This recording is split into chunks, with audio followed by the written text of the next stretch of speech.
Assalamualaikum teman-teman, saya Naufal dan dalam video kali ini saya akan membahas tentang awal mula munculnya filsafat di Yunani kuno. Kita pastinya tidak asing dengan Yunani. Banyaknya dewa-dewi Yunani yang selalu muncul di film-film, di komik-komik, di novel atau lain-lain. Bahkan dewa-dewi ini juga dibuatkan filmnya ataupun komiknya.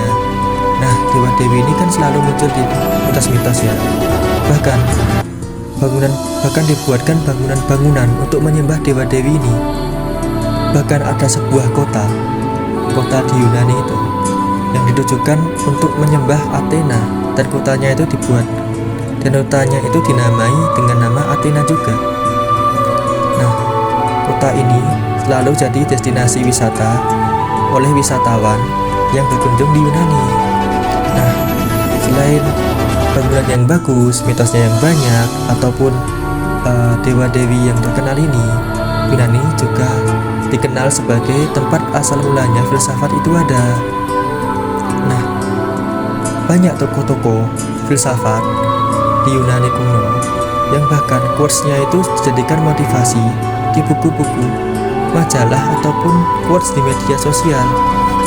Contohnya, tokoh yang quotes-nya itu selalu dijadikan sebagai bahan motivasi yang dicantumkan di buku-buku ataupun dicantumkan di media sosial sebagai konten, itu Plato.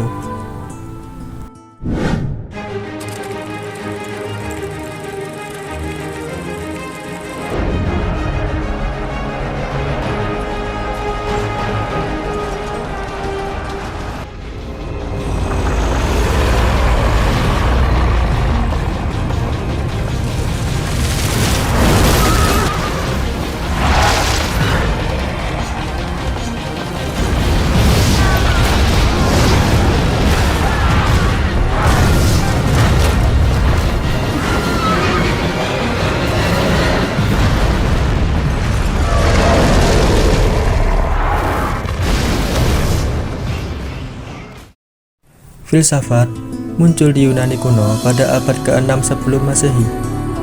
Pada waktu ini, masyarakat Yunani kuno pada masa itu memiliki kebebasan untuk mengungkapkan ide-idenya ataupun pendapat-pendapatnya, sehingga pada masa ini disebut sebagai zaman keemasan filsafat.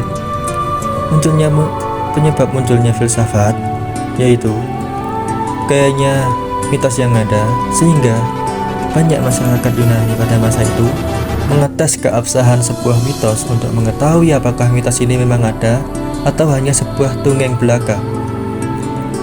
Masyarakat Yunani pada masa itu memiliki banyak rasa ingin tahu, maka muncullah kaum-kaum filsuf yang menjadi awal mulanya filsafat itu muncul di Yunani kuno. Nah,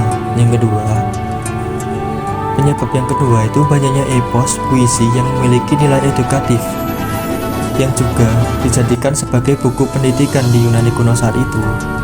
Nah, epos-epos ini juga menjadi penyebab munculnya filsafat di Yunani. Contohnya puisi dengan judul Ilyas dan Odyssey yang dijadikan buku pendidikan oleh masyarakat Yunani kuno.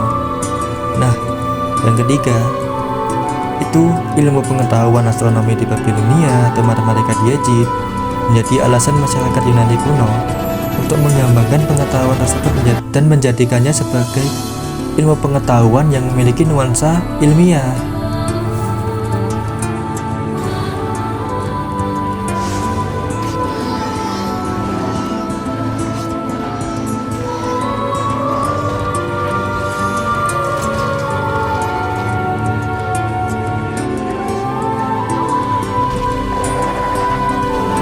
Filsafat di Yunani kuno memiliki dua zaman keemasan, yaitu zaman Yunani kuno dan zaman Yunani klasik.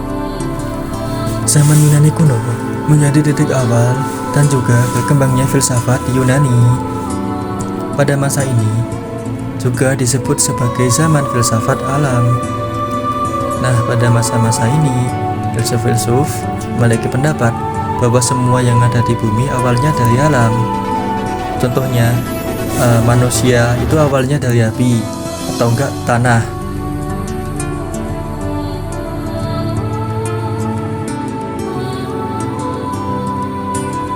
Zaman Yunani klasik. Pada masa ini, filsafat menunjukkan kepesatan Banyaknya minat masyarakat akan filsafat menjadikan filsuf-filsuf ini memiliki banyak pengikut. Bahkan, ada yang sampai memiliki komunitas filsuf.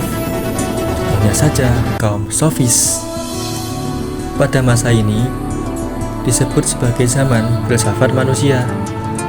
Banyak filsuf-filsuf yang mulai menekuni permasalahan yang sama, yaitu tentang manusia.